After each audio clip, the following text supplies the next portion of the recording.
Привет, я Саша Капуста, это канал Твой шрифтовый фетиш, серия видео по созданию вариативного шрифта FontLab. В этом уроке мы с вами создадим промежуточный медиум мастер для того, чтобы наш шрифт нормально отрабатывал интерполяцию.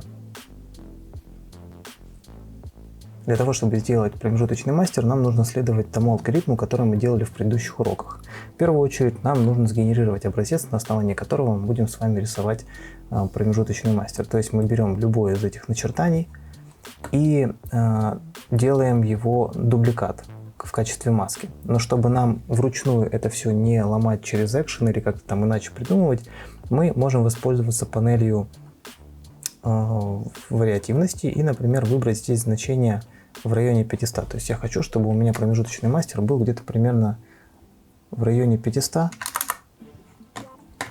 и поэтому выбираю его здесь. Дальше я могу нажать на плюсик вот здесь, и он мне предложит создать мастер, либо просто слой для выбранных символов. Я вот здесь их выбрал несколько штук, либо для всех. Я выбираю для всех, но не добавляю новый мастер, потому что новый мастер мы потом будем дублировать с сохранением всех наших связей, с наших экшенов, всяких скин-фильтров и так далее. Поэтому я делаю вот такой слой, но чтобы он у нас не был глиф мастером, я удаляю из него вот это расположение на оси вариативности и пишу здесь, например, ref medium, ну либо ref regular для всех глифов, но не создаю мастер. Жму ОК. Вот он у нас создался. Он у нас такого, скажем так, нежирным начертанием. У него нету координат на оси вариативности. Он не отображается цветом, значит, он не участвует в нашей интерполяции. Это очень хорошо. Я могу его пометить вот таким техническим слоем в режиме каркаса, чтобы он нам не мешал. И сделаем то же самое с лайтом. Выбираем любое из положений, то есть я выбрал самое узкое между двумя мастерами. Выбираю, например, вот здесь тоже 500 делаю, жму плюсик, создать новый мастер, чтобы он не создавался глиф мастером. Я пишу здесь ref contrec, допустим, для всех глифов, но не создаю. Жму ОК. И вот у меня точно так же создался технический слой, который, если я вот тут вот отмечу, он у нас отображаться не будет. В общем, особо у нас ничего не поменялось, вариативность как работала, так и работает, и ничего лишнего у нас не добавилось. Для того, чтобы понимать вообще, на что влияет глиф мастер, мы с вами это еще разберем, но я сейчас покажу на примере, почему нам стоит удалять координаты. Допустим, я выбираю положение вот здесь какое-нибудь, не принципиально какое оно, и жму также плюсик. Здесь он у меня имеет какие-то градиенты, я их не удаляю, добавляю для всех глифов, мастер не добавляю, казалось бы, ничего не должно поломаться, жму ОК, и у нас что получилось? Появился вот здесь мастер, до этого у нас его не было.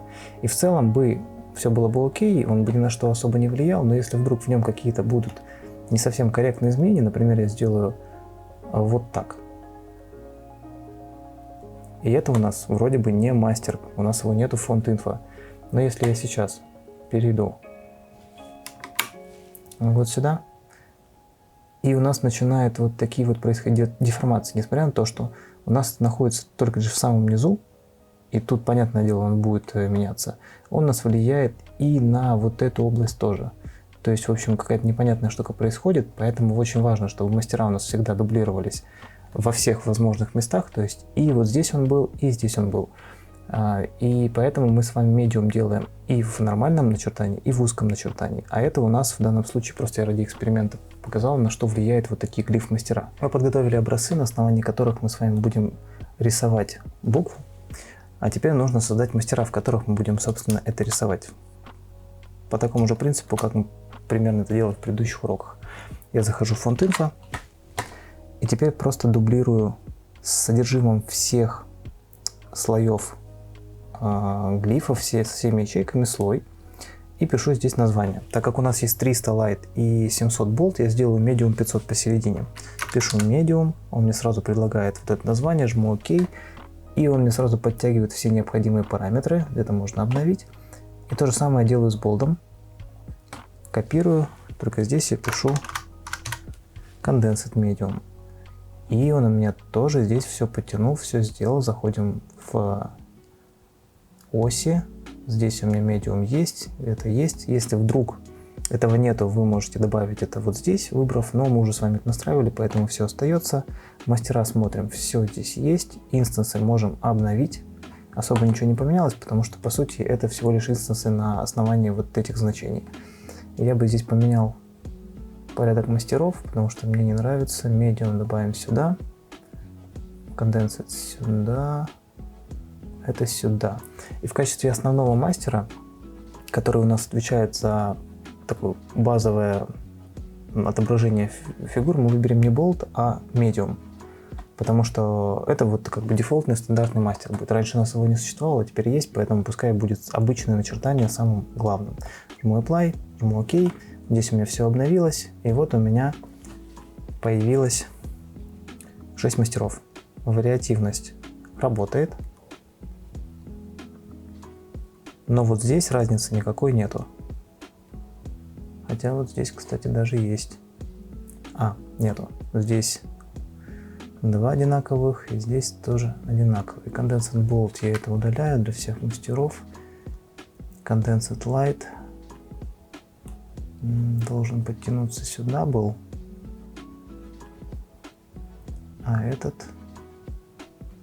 Это мне не нужно, удаляю. В общем, вот это все мне не нужно. Вставляю вот эти рефы. И вот теперь можно их переименовать. Я беру вот это название и пишу mask. Для всех глифов. И вот это medium тоже беру. И в том виртуальном слое, который мы с вами создавали с интерполяцией, жму. Пишу точнее mask.medium. Все сохраняю. Закрываю. Открываю. Вот у меня готовый. И открыл заново этот проект. И здесь у нас что мы видим? Есть слой Light, есть слой Bold, есть слой Medium. В нем находится внутри маска. Как видите, они у нас отличаются. И это хорошая такая подсказка тому, как можно сделать букву с какими координатами, с какими толщинами. Допустим, если этот у нас самый легкий, этот у нас самый такой насыщенный цвет, шрифт, то вот здесь у нас получается 120, 114, в принципе, меня устраивает. Вот здесь можно на самом деле не растягивать вот это, потому что конкретно в этой букве у меня нету никаких фильтров. Я могу просто взять, скопировать букву H, чтобы задать пропорции, вставить ее, и вариативность у меня все равно есть, причем она уже гораздо лучше получилась. Единственное, что мне можно здесь сделать, это сделать получше размер. Сделать 580 ее размер, перекладину сделать чуть-чуть побольше, например, вот так вот. И вот так пройтись по всем буквам, где можно это дело скопировать из маски. Там мы копируем и вставляем. 123, здесь я равняю, здесь делаю, здесь 120 и 122, здесь 116, значит здесь будет 118. Ну, то есть, как видите, достаточно легко все это дело скопировать, не нужно ничего рисовать с нуля, мы просто берем из такого предварительного рендера интерполяции наше значение medium и получаем вот такой работающий вариант и интерполяции. Но зачем мы копировали? Почему нельзя было сразу просто скопировать и вставить? Ну, потому что если в вашем шрифте есть какие-то фильтры, какие-то там штуки, например, вот там в букве C, если мы посмотрим, то вот здесь фильтры, если они были в слое Bold, то здесь они просто применятся и превратятся вот в такую штуку, такую интерполяцию. И, соответственно, ничего это работать не будет. А когда мы копируем и дублируем наш слой с всеми фильтрами, они у нас остаются работать на шрифте. Это мы уже с вами разбирали. И в этом конкретном проекте я это все уже разобрал. Покажу вам на шрифте Zasker. Если мы откроем букву C, вот предположим, у нас вот есть буква C с тонким начертанием и скин-фильтром здесь. Скин-фильтром здесь, когда я это дело интерполировал и продублировал, он бы у меня выглядел вот так. Я бы не смог его нормально с ним работать. Но так как я его продублировал с сохранением фильтра, я просто его продублировал, фильтр у меня сохранился, а потом уже вручную подогнал под необходимую толщину, под те пропорции, которые я задавал изначально в буквах в которых никакие манипуляции мне такие не нужны были. Ну, то есть букве H и так далее. В общем, идею вы поняли. Мы берем образец, берем, дублируем слой и уже вручную его правим, если требуется, так, чтобы у нас в целом интерполяция происходила как надо. Ну и чтобы закрепить то, что мы с вами сделали, все-таки мы проделали большую работу, мы можем посмотреть, что мы вообще с вами нарисовали. У меня есть полностью готовая латиница в прописных символах и почти вся кириллица. Поэтому что я делаю? Я просто копирую вот эти, выделяю эти глифы, жму инструмент текста, у меня они вот сюда открываются в окне текста, и можем скопировать из сайдбара эти буквы. Открываем сайт, в котором можно генерировать слова на основе наших букв, которые у нас нарисованы, жму Enter. Вот он мне кучу слов выдает с разными вариантами. Могу вот там какое-нибудь одно из них скопировать и вставить вот сюда. Но мы их здесь не видим. Почему? Потому что он ставил сюда строчные, а нам нужно показать прописные. Поэтому просто переключаю вот сюда, и они у меня становятся прописными. Вот это вот все можно переключать. Ну и плюс ко всему я заранее подготовил список слов, которые включают в себя и латиницу, и кириллицу. Вот мы можем на нее посмотреть. Можем уменьшить ее размер. И используя карту вариативности, можем вот так вот с ними поиграть и посмотреть, какую красоту мы с вами сделали в реальном времени. Вот. Рандомные какие-то слова я подобрал. Буквы Е у нас нету, но ничего страшного. Основную идею вы поняли. В общем, вполне себе ничего так красиво у нас получается. Вот. То, что мы сейчас с вами делали, может показаться достаточно запутанным, сложным, но это на первый взгляд так, потому что в целом мы с вами уже много раз экспериментировали с дублированием мастеров, с сохранением всех фильтров во всех буквах, поэтому проблем у вас особо здесь возникнуть не должно. Но зато это позволит вам очень хорошо сэкономить время, вместо того, чтобы рисовать вот это вот все вручную.